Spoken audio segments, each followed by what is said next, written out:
This is a winner's quality. You have that quality within you. When you're hungry, you don't care about the facts. You don't care about the odds. There's greatness in you. And you've got to learn how to tune out the critics outside and the critic inside. And since I'm going to do this, I'm going to harness my will. And I'm not going to let anything stop me. I deserve this. I'm going to do it until. If you want something, you have got to be relentless. You've got to learn how to become resourceful. You've got to learn how to become creative.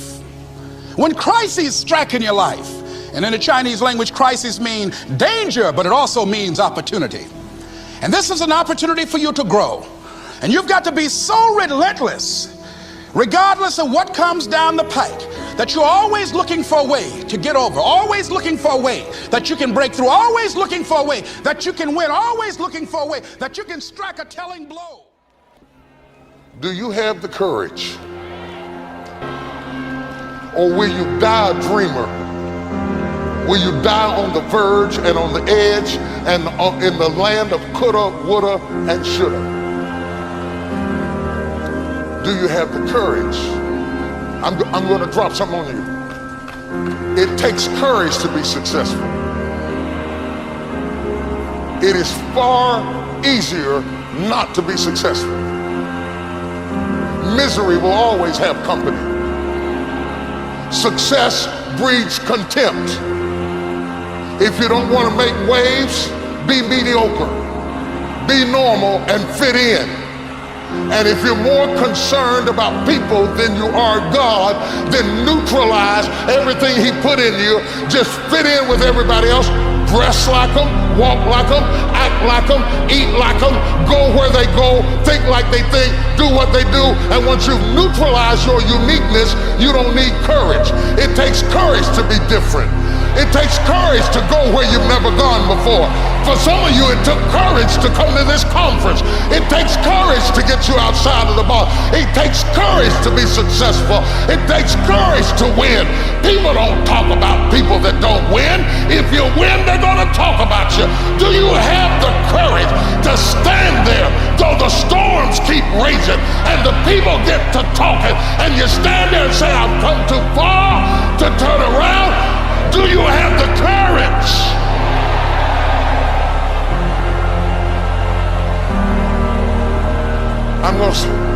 I'm going to say something to you. It takes courage to be exceptional. It takes courage to be wise.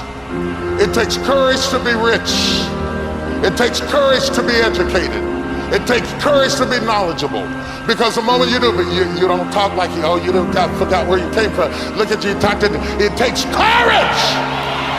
And I'm just wondering, in this weak, watered down, mediocre society that we live in today, in this reality TV world we live in today, I'm wondering if there's anybody left that's got the courage to say, after all I've been through, and all my ancestors have been through, and all my parents have been through, I didn't come through all of that just to fit in with normalcy. I have the courage to go after my dream. Is there a woman left in this entire Coliseum that's got some? And most people don't work on their dreams. Why? For many years I didn't. One is because of fear. The fear of failure. What if things don't work out? And the fear of success. What if they do and I can't handle it? The other thing is that most people, ladies and gentlemen, they get comfortable. They stop growing, they stop working on themselves, they stop stretching, they stop pushing themselves, and they end up becoming very cynical about life, and they throw in the towel on themselves and on their families and on their dreams. And the other thing is that most people don't feel worthy. What I'm doing now, I could have been doing years ago.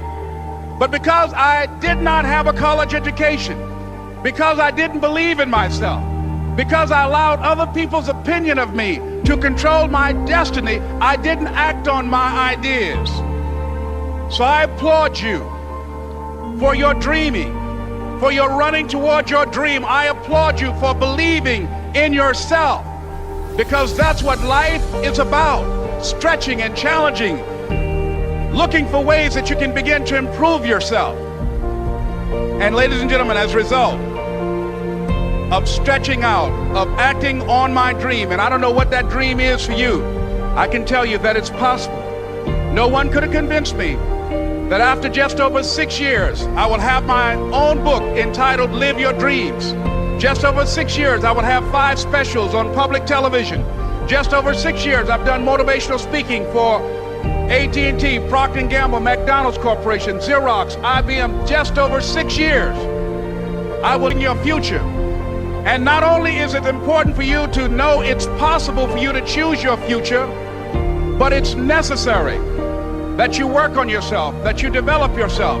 It's necessary that you get the energy drainers out of your life, people who don't want anything, people who are not striving, people who are not challenging themselves, people who aren't growing, people who have stopped dreaming.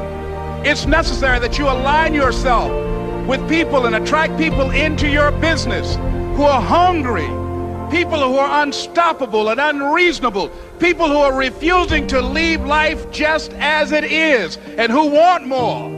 My mother used to say, birds of a feather flock together. If you run around with losers, you will end up a loser. It's necessary that you get the losers out of your life if you want to live your dream.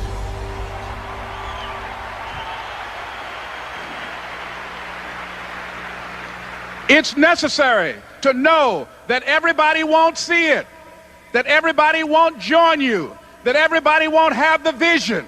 It's necessary to know that a lot of people